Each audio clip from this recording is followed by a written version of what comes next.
आलेल्या पुरामुळे लोकांच्या डोळ्यात साचलेलं पाणीही सुकलेलं नाहीये, पण त्यातही हे राजकारण सुरूच आहे।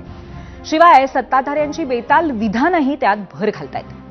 जळगावमध्ये एका कार्यक्रमात बोलताना सहकार मंत्री बाबासाहेब पाटील यांनी लोकांना कर्जमाफीचा नाद लागलाय असं ते बोलून गेले। शिवाय निवडणुकीमध्ये काहीतरी आश्वासनं देत असतो असंही त्यांनी सांगून टाकलं। यावर वाद झाला, प्रचंड टीका झाली आणि मग त्यांनी दिलगिरीही व्यक्त केली। लोकांना कर्जमाफीचा नाद लागलाय, आम्हाला निवडून यायचे पण तुम्हाला काहीतरी निवडणुकीत आश्वासन देतो। लोकांनी ठरवायला पाहिजे अगोदर काय मागायचे। एखाद्या गावामध्ये निवडणुकीत आली बैलासारखा माणूस गेला आणि लोकांना सांगितले की आमच्या गावाला नदी येऊन देईल, त्याला आम्ही मतदान करणार। त्याने काय मागा ठरव ना। मी बाबासाहेब पाटील सहकार मंत्री बोलतो। आज जळगाव येथे एका बँकेच्या उद्घाटनाच्या निमित्ताने गेला असताना आपल्याला ग्रामीण भागामध्ये अर्थव्यवस्था जर मजबूत करायची असेल तर शेतकऱ्यांनी दुधाकडे वळावं। अर्बन बँकच्या पतसंस्थेने देखील या शेतकऱ्याला कर्ज द्यावं। ह्या योजना फक्त कर्जमाफीमध्ये बसत नाहीत, एवढंच माझ्या पाठीमागेला म्हणण्याचा उद्देश होता।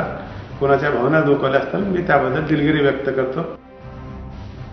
बाबासाहेब पाटलांच्या वाक्यावरती विरोधकच नाही तर त्यांच्या मंत्रिमंडळातील सहकार्यांनीही नाराजी व्यक्त केली आहे। असं आहे की बरोबर आहे ते बोलतायत, ते कर्जमाफीचा नाद यासाठी लागलेला आहे कारण हे जे कृषी मंत्री आहेत किंवा आमदार आहेत, खासदार आहेत त्यांच्या पक्षाचे, ते शेतकऱ्यांची पिळवणूक करतात। या आमदार खासदारांना पक्ष सोडण्यासाठी 100 कोटी मिळतात, तसे शेतकऱ्यांना मिळत नाहीत। जर तसे शेतकऱ्यांना 50-100 कोटी मिळाले तर नक्कीच ते कर्जमाफी मागणार नाही। कुठलंही वक्तव्य कुणीही सरकारमधल्या व्यक्तीने करू नये।